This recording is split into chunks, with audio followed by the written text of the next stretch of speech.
This is the introduction to section 6.4, part 1, where we're talking about properties of rhombuses, rectangles, and squares. Okay, so our objective here is to define and classify special types of parallelograms, and we're going to use the properties of diagonals of rhombuses and rectangles.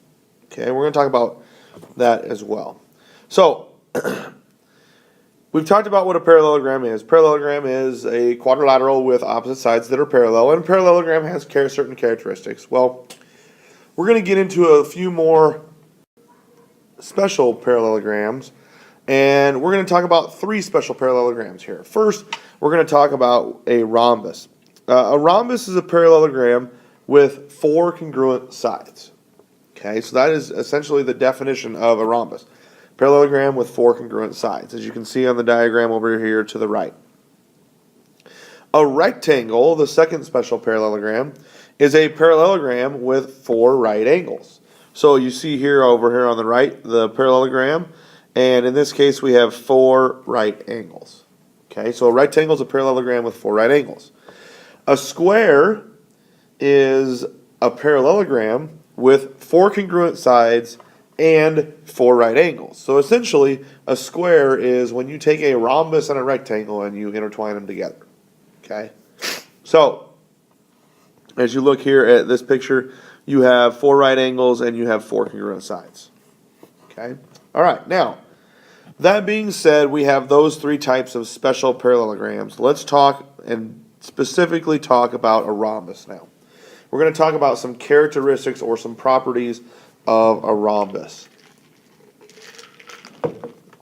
So it says here in Theorem 613, as we look at some characteristics of a rhombus here in Theorem 613, it says if a parallelogram is a rhombus, then its diagonals are perpendicular. So you know that if it is a rhombus, the diagonals AC and BD in this case intersect to form a 90-degree angle.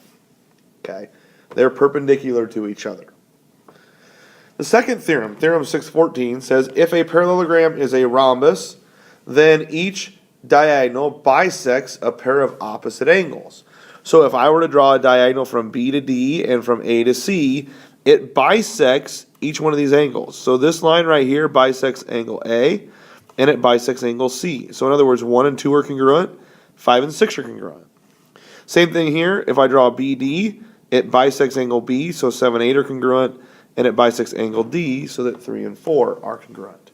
Okay, so 2 things with a rhombus right now. Diagonals are perpendicular, and the diagonals bisect the opposite angles. Okay, now, as we looked at the properties of a rhombus, now let's take a look at some examples of what it might look like here on some homework problems. So it says here, what are the measures of the numbered angles in rhombus ABCD? Well, you know if it's a rhombus, it's a parallelogram. So a couple things here that we look at. You notice this angle right here is 58 degrees.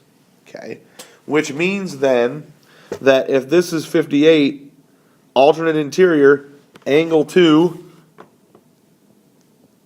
happens to be 58 degrees. Okay, and if this is a rhombus, we're going to bisect angle D, which means that angle 2 and angle 3 are congruent to each other.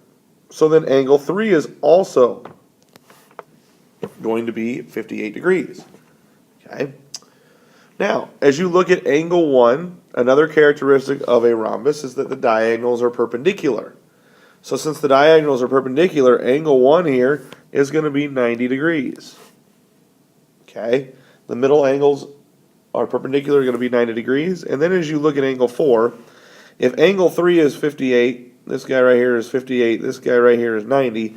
If I add those 2 up, that's 148. I have a little triangle here that you're looking at. Right here's a little triangle. So if I add those 2 up, subtract it from 180, I should be able to figure out angle 4. Which that's 148, which means that angle 4 is going to be 32 degrees. Or in other words, I'm taking 180 minus 148 to get 32. These are the types of questions that you're going to look at on homework. Same concept here. Okay, you've got 4 angles.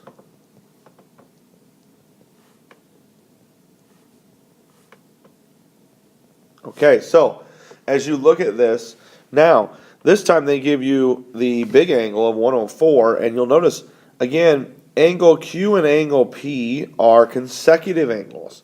So those two have to add up to be 180. So if I were to make this x and this x, okay, this would be x plus 104 equals 180. Or if I solve this, this would be 2x equals 76, because I would subtract 104.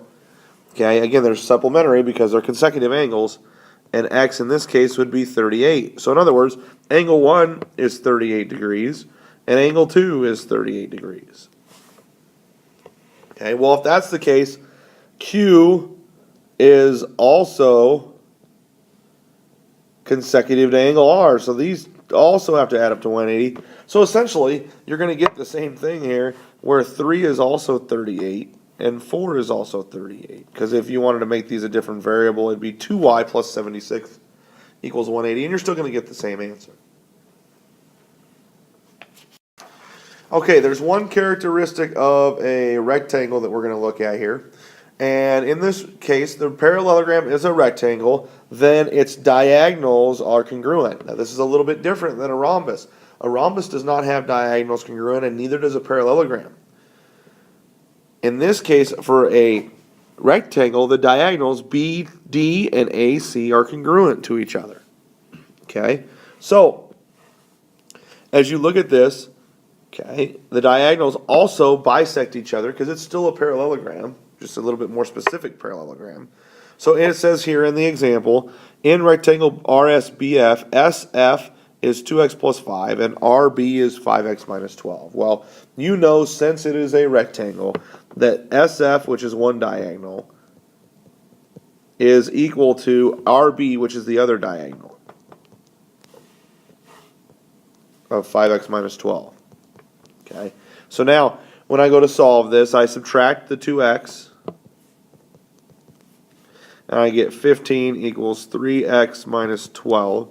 If I add the 12, 3x is going to equal 27. And then if I divide by 3, in this case, x is going to equal 9.